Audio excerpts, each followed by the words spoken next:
welcome to this year's Battle of the Books kickoff. If you have any questions along the way, go ahead and drop those questions in the comments of this video. The comments are currently being monitored, so we will get back to you as soon as possible or in the video. So to start off, just a quick description of what the Battle of the Books is. It is a trivia competition that is for 5th through 8th graders that is based on a selection of books selected by teachers and librarians, like yours truly. This year, much like last year and the year before, it is going to be fully virtual. That means all of the events leading up to Battle of the Books are going to be virtual, as well as the actual Battle of the Books. The questions are going to be asked in a Zoom video, and the answers are going to be submitted in a Google form, one form per team. You'll get a lot more of the nitty-gritty info at our coaches meeting. That meeting is on Thursday, January 5th at 6:30. We'll go over that date again later. We are sticking with 5 books again this year. I know in the past we have done 6 books, but we have found in the recent years that 5 is a little more manageable, and there's going to be 5 rounds of questions as well. So we're going to be revealing what those 5 books are at the end of this video, so definitely stick around. If you're interested in knowing what those are, you will absolutely need to know what they are for the Day of the Bob event. So creating a team, you will need anywhere from 1 to 6 people. Since it's virtual, it's great. You can be a team of 1 person plus a coach. That is absolutely fine, but you can have up to 6 people plus 1 adult, which in this case is anyone 18 or older, to act as the coach. And every team member should try to read all of the books, because there absolutely will be questions from all of the books at the Bob event. You can absolutely assign someone to be the expert on a certain book, but everyone should try to read all the books. A lot more information is going to be found at kdl.org/BOB. That's going to have a lot of the specifics on rules, a lot of sample questions on there. If you want to see a little bit of what's going to be asked from past years, definitely check there, kdl.org/BOB. Some important dates to remember: registration starts tonight, December 1st, and goes through January 13th. So that sounds like a long time, but if you want to register, I would recommend doing it as soon as possible, because it's easy to let that slip your mind. And so getting it done at kdl.org/BOB as soon as possible is the best practice. The coaches meeting, like I said, is going to be Thursday, January 5th at 6:30. Once you register, we will send a Zoom link to the coach's email that's provided in the form. This is required for all new coaches. If you are a coach who has participated in previous years, it is optional, though recommended. But if you feel like you've got a good handle on it, only new coaches are required to attend. We'll be answering a lot more specific questions, a lot of the more nitty-gritty stuff at the coaches meeting. So if after this kickoff event you're still feeling a little bit foggy, that's okay. There's plenty of time to learn some of the more in-detail stuff at the coaches meeting. We'll be going over details of how the competition is going to be formatted, as well as how the technology is going to work. And we'll have a little bit of time to troubleshoot things as well if there's any questions about teams that may be split up or something like that. The practice night is going to be Thursday, February 23rd. So about a month before the actual competition, or a couple weeks before the actual competition. We will also send out a Zoom link for that. Again, that one is not required, but it's a really great opportunity to learn the format. There will be questions from the books you read this year, so you can get an idea of how prepared you are for the competition. You can get some great example questions of what will be asked on the day of Battle of the Books. We can also work out any technology kinks that day, and any questions that you may have if you're confused about anything before the actual day of the competition. So The Battle of the Books is going to be on Saturday, March 11th.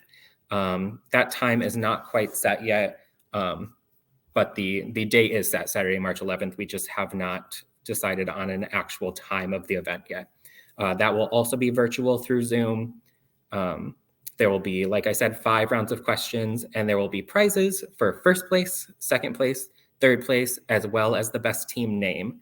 So definitely, when you're filling out the registration form, think of a really fun name that you will be proud to display at the Bob event.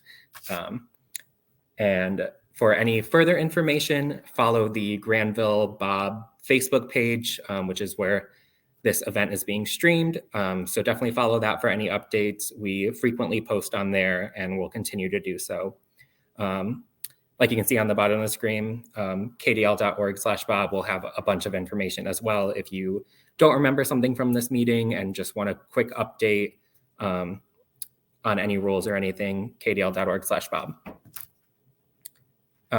So now it is finally time to go through the books that have been selected for this year's Battle of the Books. So we have pre-recorded some talks for you, so I will throw it back to past me first to show you the first book. We are going to be revealing for this coming year's Battle of the Books is Long Lost by Jacqueline West. So this book follows Fiona Crane as she is forced to move to Lost Lake, a small town that she doesn't really want to go to. However, her sister Arden is a figure skater, and so the family needs to move to a place that has easier access to a figure skating rink. So Fiona is just the sister who's sort of dragged along against her will, as she has already built a life in her own town, in her last town, with friends and with her school, and she doesn't want to leave that life behind, but is forced to. The bright spot in the town of Lost Lake is the library that is built in an old mansion that a local wealthy family donated to the town after they left. And so it's got all of these creepy passageways and hidden rooms that Fiona loves exploring, and it's sort of the bright spot of her time there.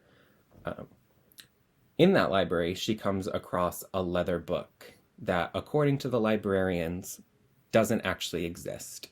It's not in the system. They all say that they don't know where it came from, but the more Fiona talks about it, the more mysterious it becomes, and the less the librarians want to talk about it. So, obviously, Fiona reads it. Inside is the story of 2 sisters in a town that looks more and more like Lost Lake as Fiona reads more and more about it. It tells of a creature called the Searcher, and as Fiona learns more about the Searcher, she feels more and more like she's being watched. And like the events in this book maybe aren't as fictional as she originally thought. So can Fiona solve the town's forgotten mystery before history repeats itself and she becomes in danger? You'll have to read it to find out.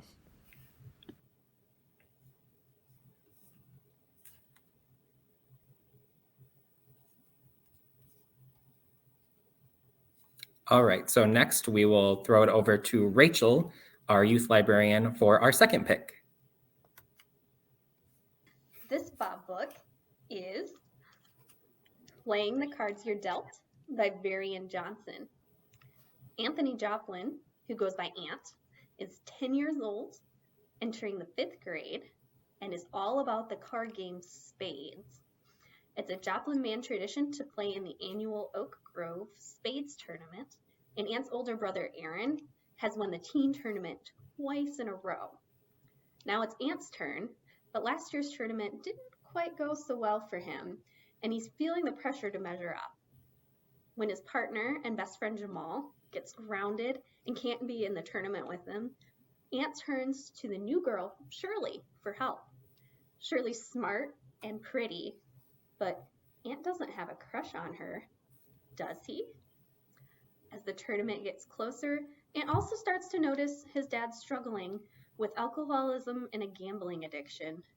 But will it tear their family apart?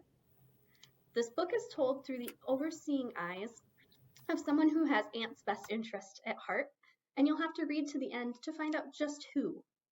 This handles some tougher topics, but it is a discovery of the importance of family, friendship, and life lessons. Again, this is Playing the Cards You're Dealt by Varian Johnson. All right, next we will go to Chris for our big fantasy pick. Everybody, Chris Vogelaar here to talk to you about our next Battle of the Books book. It's one that I was utterly captivated and pulled into right from the start, and it is called Amari and the Night Brothers by B.B. Alston. Not only was I drawn into the story of our heroine, Amari Peters, but just to this magical and fanciful world that the author has crafted. I discovered very early on that every page I read would just pull me in further to this story and keep me frantically turning every page until the very end.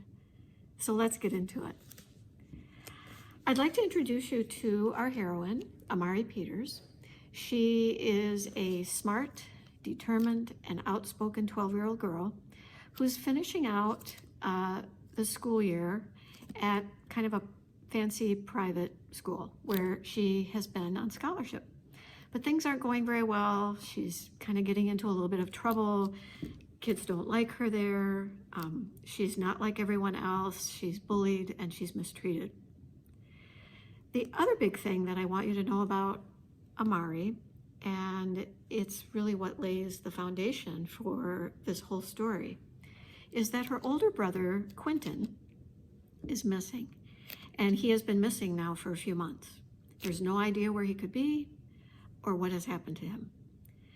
And Amari, it seems, is the only one who wants to keep searching for her brother.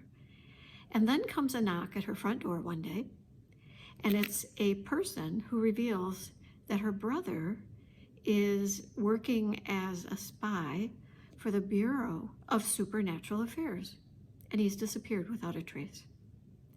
So Amari vows to find him, and she ends up getting invited to this summer camp. It's one that her brother attended, and her mother allows her to go. And come to find out, it's not, like a regular summer camp where everyone makes s'mores and learns how to build fires and stuff. No, Amari is learning to become a junior agent in the Bureau of Supernatural Affairs. And surprisingly, she ends up being quite good at it. But will it be enough to make it through the Bureau's tests and ultimately find her brother Quentin? You'll have to read this page-turner of a book, Amari and the Night Brothers by B.B. Alston, to find out.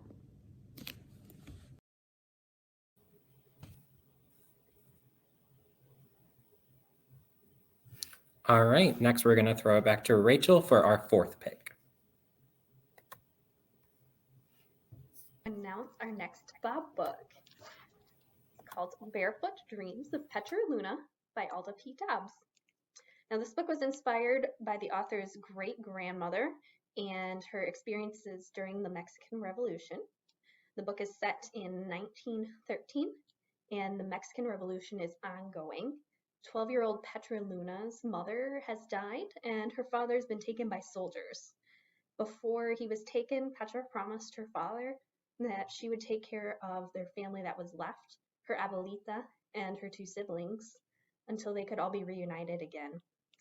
After their town gets burned down, Petra, along with her family, must find a way to flee to safety in the north through desert to the U.S. border, all in the midst of the revolution and all of the fighting. She dreams of having a better life, and one of her long-held dreams is to learn how to read. It's a really heartwarming story of family, perseverance, and to never give up on your dreams. Again, that's Barefoot Dreams of Petra Luna by Alda P. Dobbs.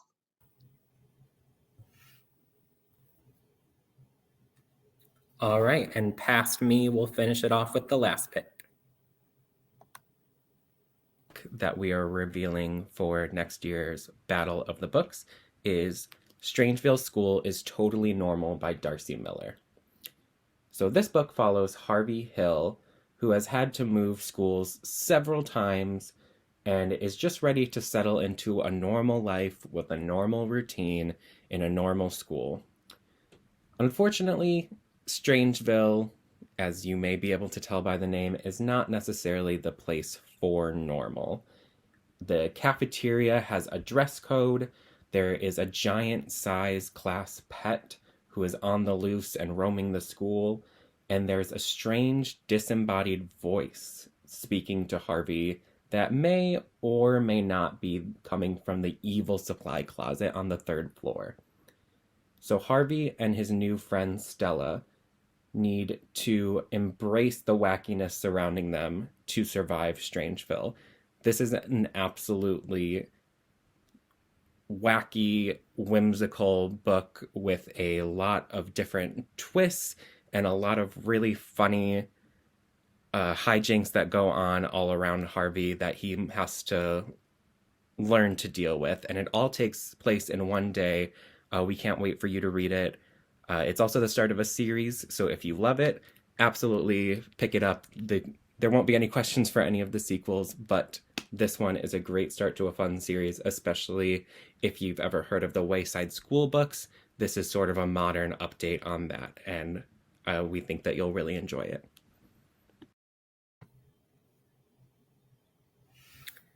All right, so we're really excited for you guys to start reading these books. Obviously, they come super highly recommended from us, as well as we want to say thank you to the Battle of the Books committee, who helped us select these books, as well as write all of the questions that you'll be hearing at the Battle of the Books practice night and the Battle of the Books night. So a huge thank you to them. We could not do this without them at all. Just as a reminder, although we obviously have more copies than other books in the library of these books, there are still a limited number of books and a lot of participants. So just be mindful of that when you're placing holds and when you're checking out books at the library. Try to keep your checkouts to maybe 1 to 3 Bob books at a time. That way everyone can get a chance to read them and can get a chance to study them for the competition. As a reminder, checkout periods at Kent District Library are limited to 3 weeks at a time. So please try to return books on time to be courteous to other Bob readers. I know there are no fines or fees on late materials. However, to try to get the books in as many hands as possible, if you can try to stick to those due dates, we'd really appreciate it. All of these books are available in print versions, in ebook versions, in e-audiobook versions and audio versions through KDL, and as print versions at Grandville Middle and Elementary Schools. The digital versions are available through Libby, and some of them are also available through Hoopla. Hoopla is a little bit of a lesser known one, but there's no limit on how many people can have the Hoopla ones checked out. So for the ones we do have on Hoopla, if it's not available in a print format and you're okay with an ebook format, I would highly recommend looking into the app or website Hoopla. That's Hoopla. And you should be able to check some of the books out on there in e-audiobook or ebook format. So like I said, registration is now open on our website, and that website is down below, kdl.org/Bob. The coaches meeting is a great resource to answer any questions that you have. However, if you have any time-sensitive questions, they can be sent to granvilleyouthstaff@kdl.org. Again, that's granvilleyouthstaff@kdl.org. We're so excited to get this going. We can't wait to see you at the coaches meeting as well as at the Bob practice and Bob events. And otherwise, have a great rest of your evening. Thanks for coming.